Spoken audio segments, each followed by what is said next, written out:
The woman who laughed at me had no idea that 3 months later she would be alive because of me.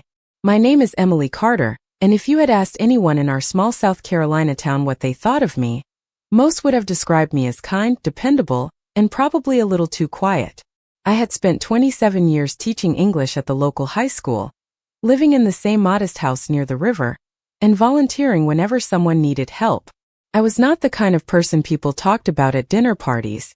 Samantha Reed was the opposite. Samantha owned one of the most successful real estate firms in the county. She was confident, charismatic, and always seemed to be the center of attention. People admired her. They listened when she spoke. They laughed when she made jokes. Unfortunately for me, I was often the subject of those jokes. The latest incident happened during a fundraising gala held at the historic waterfront hotel downtown. Nearly everyone important in town attended. Local business owners, doctors, lawyers, school administrators, and community leaders filled the ballroom beneath crystal chandeliers. I had volunteered to help organize the silent auction, which meant I spent most of the evening making sure everything ran smoothly. Around 8 o'clock, I was carrying a stack of donation forms when I accidentally bumped into a chair near Samantha's table. Nothing fell. Nothing broke. But Samantha looked up and smiled in a way that immediately made me uncomfortable. "Careful, Emily," she said loudly enough for several nearby guests to hear. "Some of us are trying to enjoy a sophisticated evening." A few people chuckled. I forced a polite smile and continued walking. Normally I would have ignored it. But Samantha was not finished. 20 minutes later, during a conversation about travel, she casually mentioned that some people spent their entire lives in the same place because they were afraid to take risks. Then she glanced directly at me. More laughter followed. I felt my face grow warm.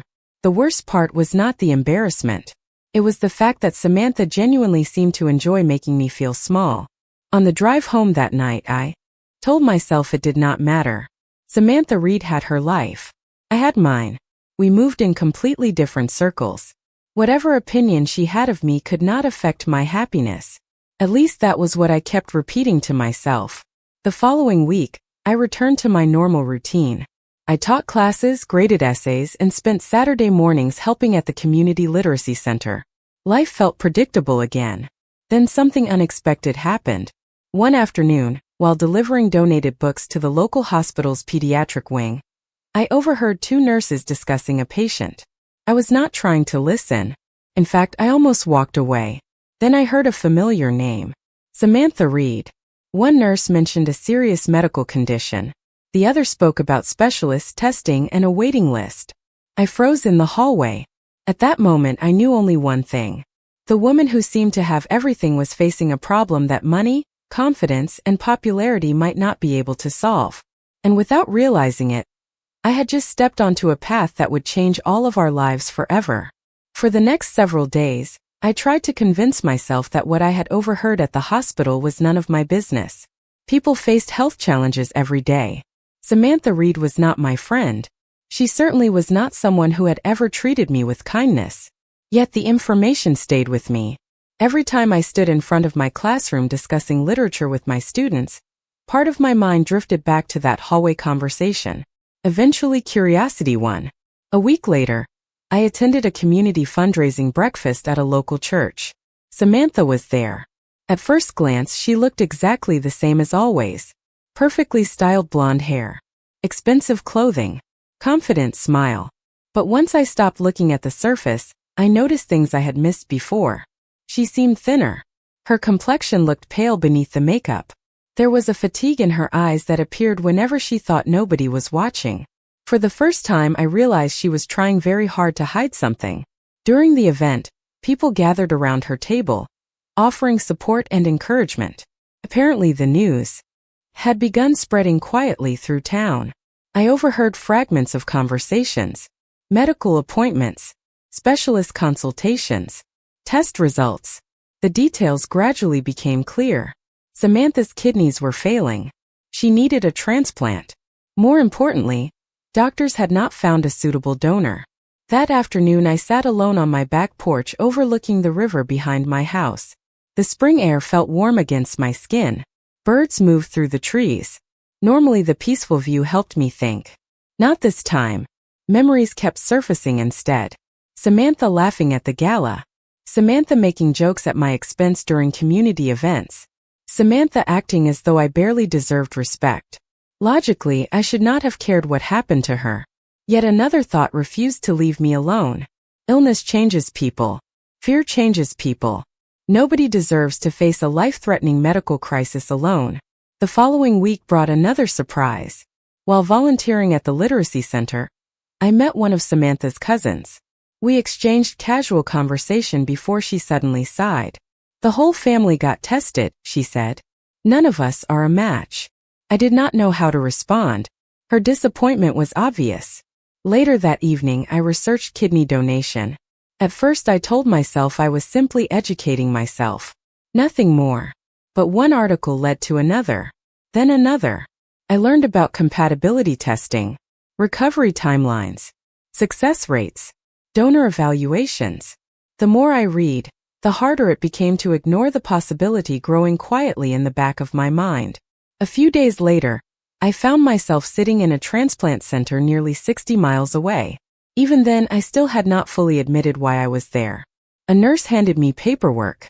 "Are you here regarding a specific patient?" she asked. For several seconds, I stared at the form. Then I wrote Samantha Reed's name. The moment felt strangely unreal, as if someone else had made the decision instead of me. The testing process began immediately. Blood work, medical history, interviews, physical examinations. I answered every question honestly. Nobody from town knew where I was. Nobody knew what I was doing. I preferred it that way. Weeks passed. Then one Friday afternoon, my phone rang while I was grading essays after school. The transplant coordinator sounded surprised. "Miss Carter," she said, "your results are extraordinary." My heart started racing. "What does that mean?" There was a brief pause. "It means you are one of the strongest matches we have seen for this patient." I slowly lowered my pen. Outside the classroom window, students crossed the parking lot on their way home. Everything looked completely normal. Yet in that moment, my life quietly changed direction. Because for the first time, helping Samantha Reed was no longer a distant possibility. It had become a real choice. For the next several days, I carried the transplant coordinator's words with me everywhere. "One of the strongest matches we have seen."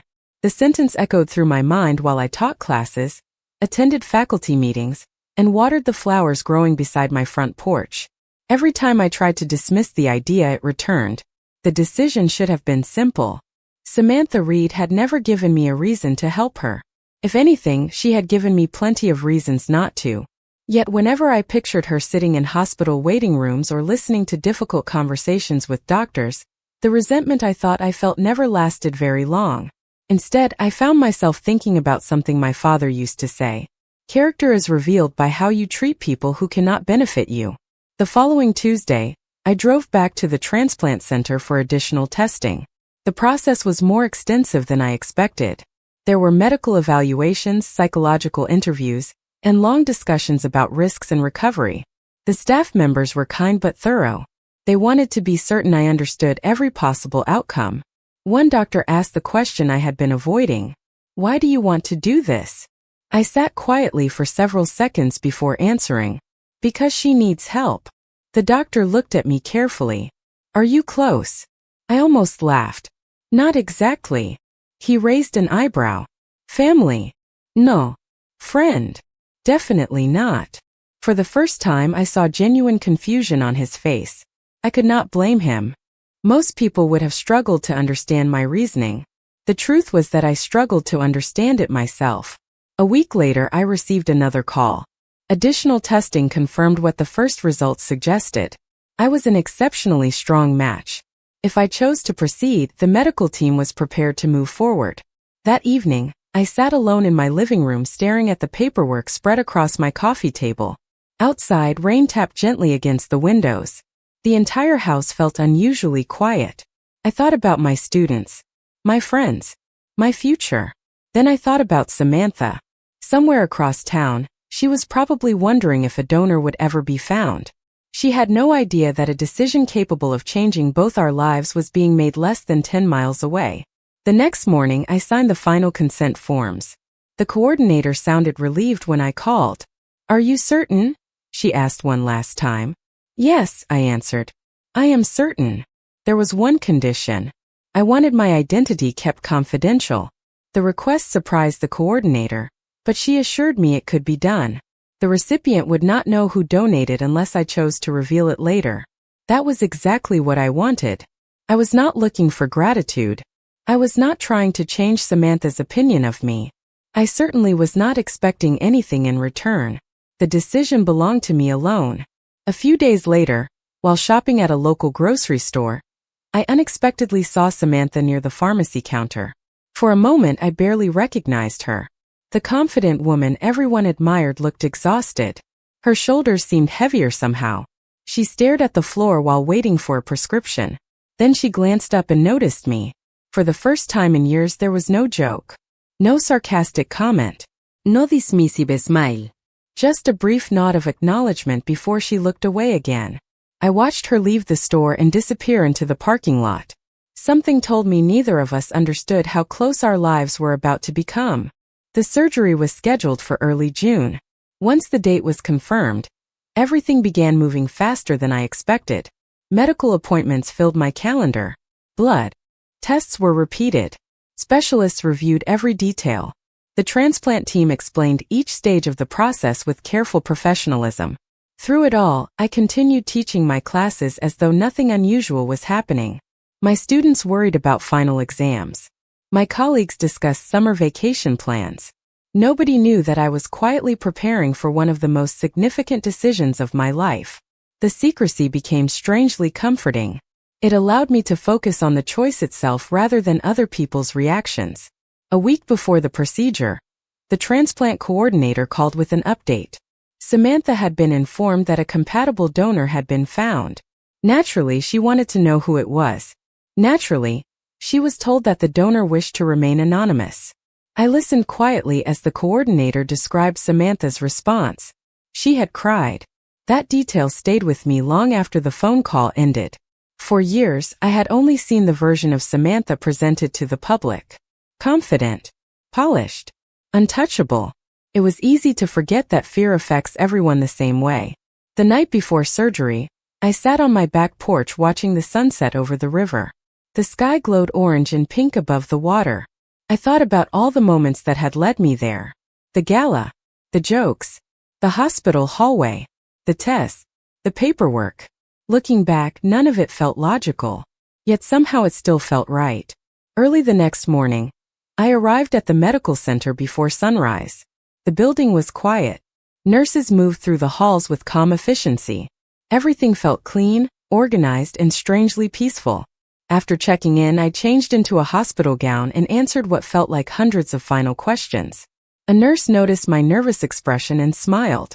"That is completely normal," she assured me. "You are doing something extraordinary." I was not sure I agreed with that description. Extraordinary people usually felt certain about their choices. I still felt human. Afraid. Hopeful. Uncertain. Then the surgeon arrived. He reviewed the procedure one last time and asked whether I had any remaining concerns. I shook my head. There was nothing left to decide. The decision had already been made weeks earlier. Several hours later, I opened my eyes in a recovery room. Everything felt heavy and distant. Soft voices drifted through the room. Machines beeped quietly nearby. A nurse immediately noticed I was awake. "Welcome back," she said warmly. Everything went very well. Relief washed through me before I could fully process the words. The surgery had been successful. More importantly, Samantha's procedure had also gone well. The next few days passed slowly. Recovery required patience.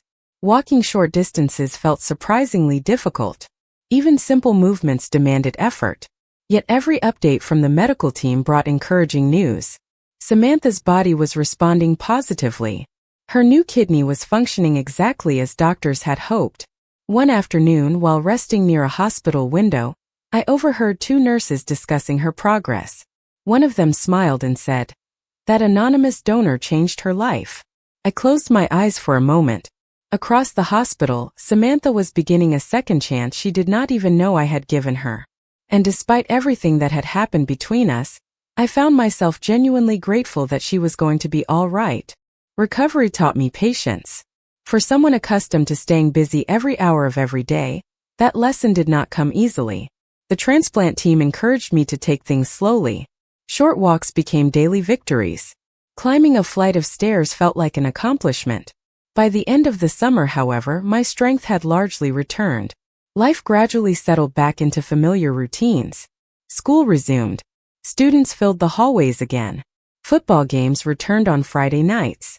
From the outside, everything appeared normal. The secret remained safely hidden. Samantha never learned who her donor was. I preferred it that way. Then, in late September, something unexpected happened. The local hospital launched a new community wellness initiative designed to support transplant patients and organ donors. Volunteers, medical professionals, and former patients would participate in educational programs throughout the county. My first instinct was to decline the invitation when I received it. Public attention was the last thing I wanted. But the coordinator persuaded me to attend a small planning meeting. You would be helping people, she said. That argument was difficult to resist. The meeting took place on a Saturday afternoon at a conference center near the waterfront. Physicians, nurses, therapists, and volunteers gathered around several large tables discussing outreach projects. I arrived early and quietly took a seat near the back of the room. A few minutes later, a woman entered carrying a stack of folders. The room seemed to notice her immediately. Not because she demanded attention. Quite the opposite. She moved with calm confidence and genuine warmth. She smiled at everyone she passed. When she reached the front of the room, the coordinator introduced her. This is Dr. Olivia Bennett. She will be helping oversee several of our community programs. Olivia thanked everyone for volunteering and began outlining the initiative. I quickly understood why people respected her. She spoke clearly, listened carefully, and treated every question as important. There was nothing flashy about her presence, yet it was impossible not to pay attention. Throughout the afternoon, we worked together on planning materials. At one point, Olivia sat beside me while reviewing volunteer schedules. Emily Carter, right? She asked. I nodded. That is me. I have heard wonderful things about your work at the Literacy Center. I laughed softly. I suspect the stories are exaggerated. Olivia smiled. Actually, I do not think they are. Something about the sincerity in her voice caught me off guard. Most conversations in town remained superficial. Olivia seemed genuinely interested in people. By the end of the meeting, we had spent nearly an hour talking about books, education, and community service. When the session concluded, she walked with me toward the parking lot overlooking the harbor. The late afternoon sun reflected off the water. Seagulls drifted above the marina. I hope you come back next month, Olivia said. We could use more people like you. I felt unexpectedly pleased by the comment. I will try. As we prepared to leave, another familiar vehicle pulled into the lot. Samantha stepped out and waved toward Olivia. The gesture immediately revealed something interesting. Samantha was not there for the program. She was there for Olivia. The look on her face made that obvious. Olivia waved back politely. Nothing more. As I drove home that evening, I found myself thinking about the interaction. Samantha clearly admired Olivia. Perhaps even more than admired her. What I did not realize then was that this simple encounter marked the beginning of a completely new chapter in all three of our lives. Over the following weeks, the wellness program became a regular part of my life. Once a month, volunteers gathered to organize educational events, support groups, and outreach activities for transplant patients and their families. I enjoyed the work more than I expected.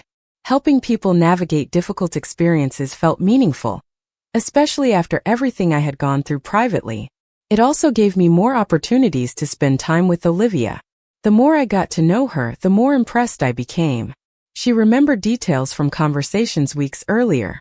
She asked thoughtful questions and actually listened to the answers. She treated everyone with the same kindness, whether they were surgeons, volunteers, or patients struggling through recovery. One Saturday afternoon, we spent nearly 3 hours setting up materials for a health fair at the community center. Most of the other volunteers had already left. Olivia and I remained behind organizing information packets and arranging tables. At one point she looked up from a stack of brochures and smiled. "You know, Emily, I look forward to these events because of you." The comment caught me completely off guard. "Because I alphabetize folders so efficiently?" I joked. Olivia laughed. "That is part of it." Then her expression softened. "You make every room calmer." Nobody had ever described me that way before. The compliment stayed with me long after I drove home that evening. Unfortunately, I was not the only person growing closer to Olivia. Samantha's interest had become increasingly obvious. She attended nearly every public event where Olivia appeared. She always found reasons to start conversations. Sometimes she brought coffee, sometimes flowers, sometimes tickets to charity galas or community functions. To her credit, Samantha seemed different than the woman I remembered from previous years. The illness had changed her. She appeared more thoughtful and less arrogant. Yet there was still a familiar confidence beneath the surface.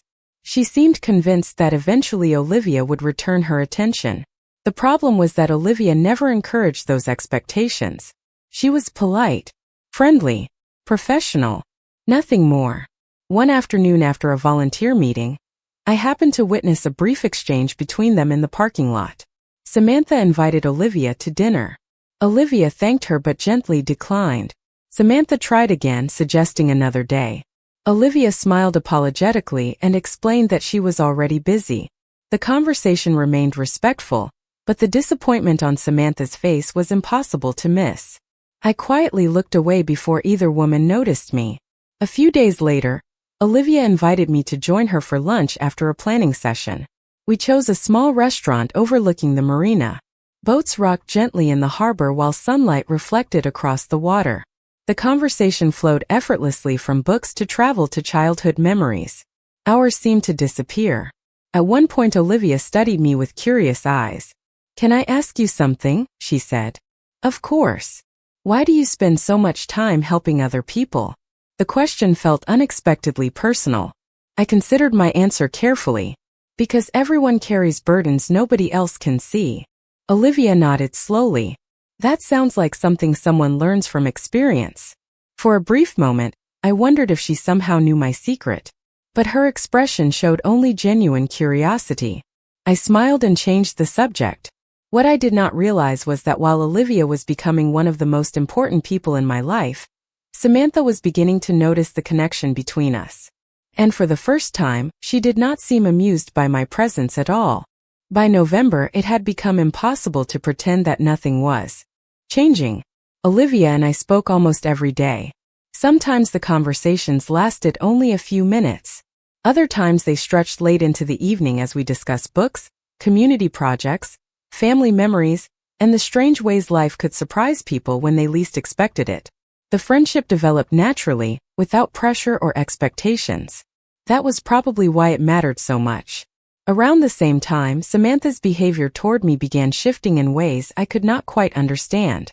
She no longer made sarcastic comments during community events. In fact, she barely teased anyone anymore. The confidence remained, but something softer had appeared beneath it. Occasionally, I would catch her watching conversations between Olivia and me from across a room.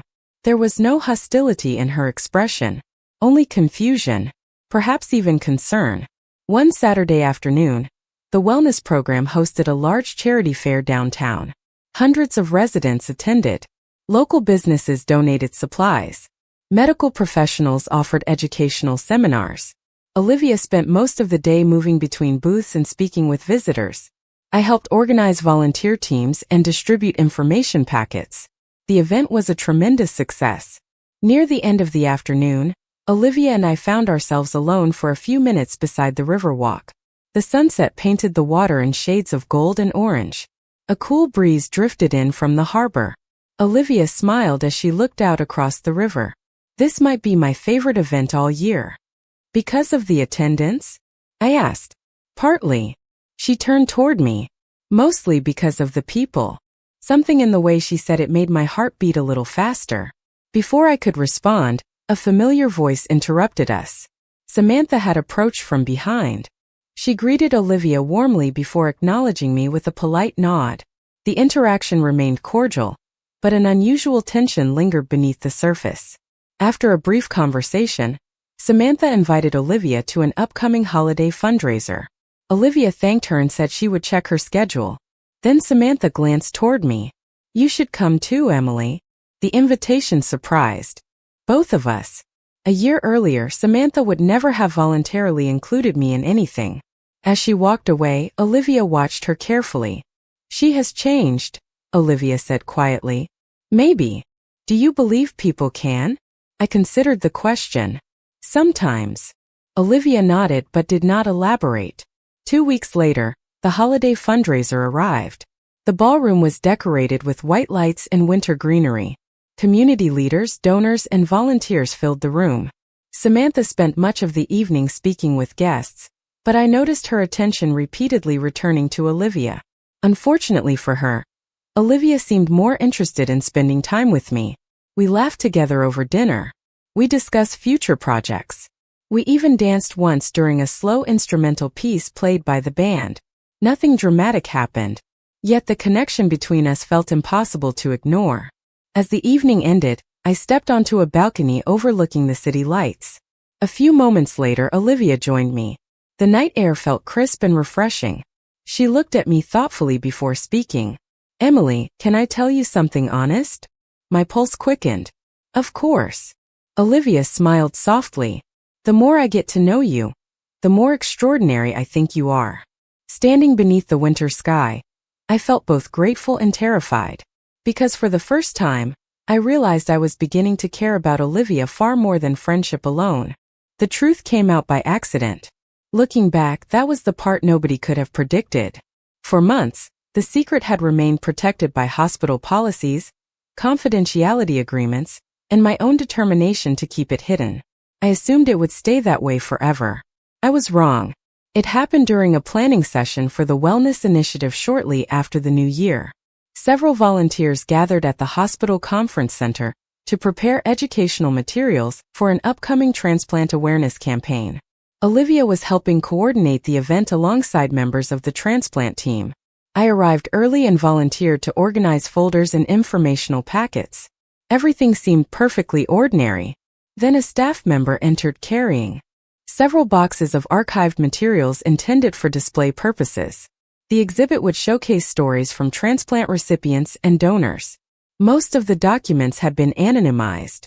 Unfortunately, one folder had been misplaced among the display materials. Nobody noticed the mistake at first. I certainly did not. The discovery happened when Samantha arrived unexpectedly to support the campaign. Since her recovery, she had become one of the program's most active advocates. While reviewing some of the materials, she opened the wrong folder. At first, nobody understood why she had suddenly gone silent. Then I saw her staring at a specific page. The color drained from her face. The room seemed to freeze around us. Olivia noticed it too. "Samantha?" she asked gently. Samantha did not answer.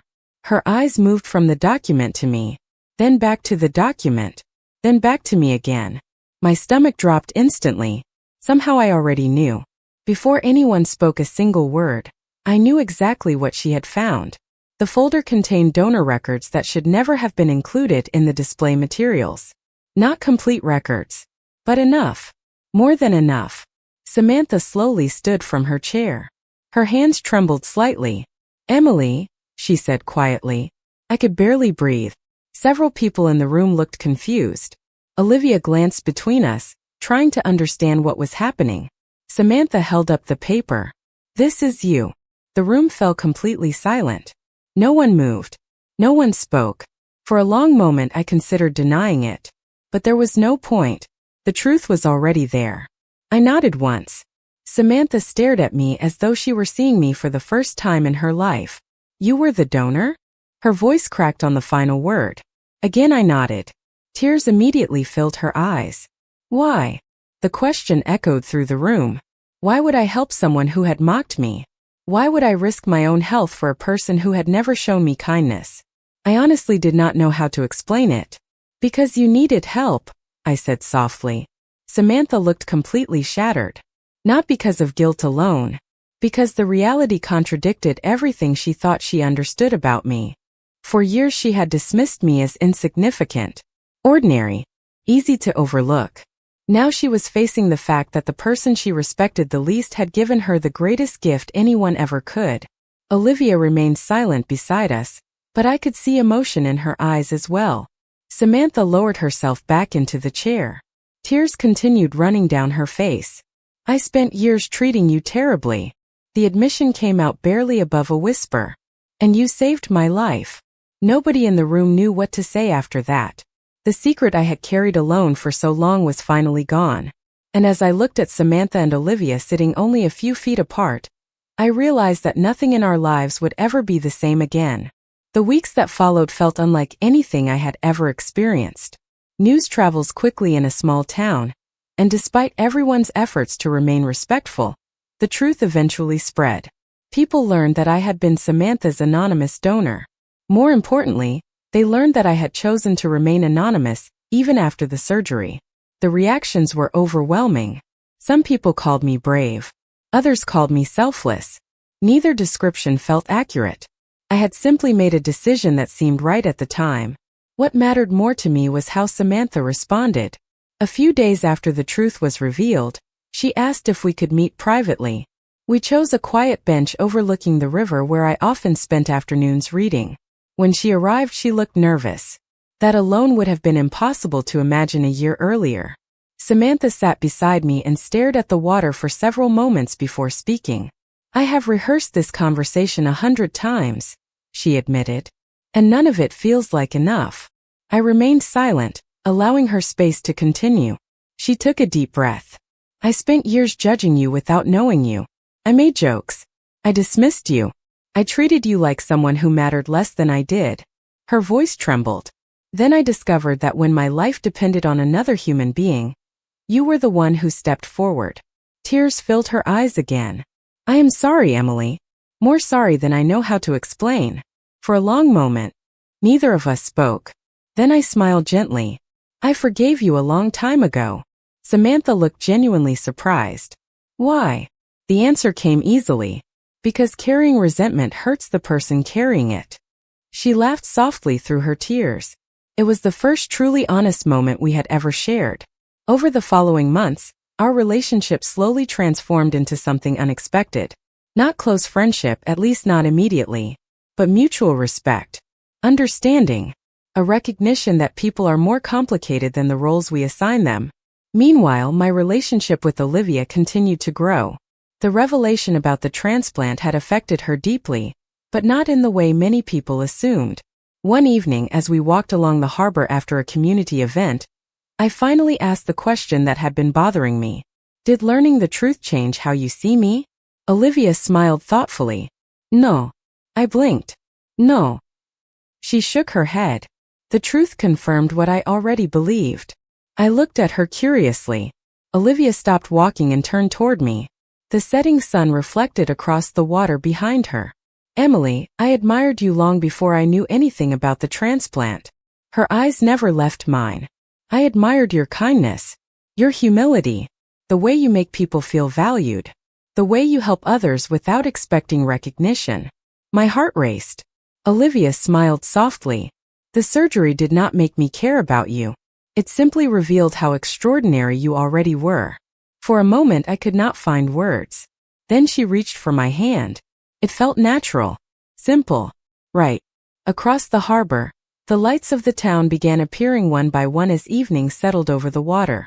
I thought about everything that had happened, the humiliation, the secret decision, the surgery, the friendship, the truth. None of it had unfolded the way I would have imagined. Yet somehow it had led me exactly where I needed to be. Samantha received a second chance at life. Olivia found someone she genuinely loved. And I finally learned something that had taken me decades to understand. The people who truly matter are not the ones who notice your sacrifices. They are the ones who see your worth even before they know what you have done.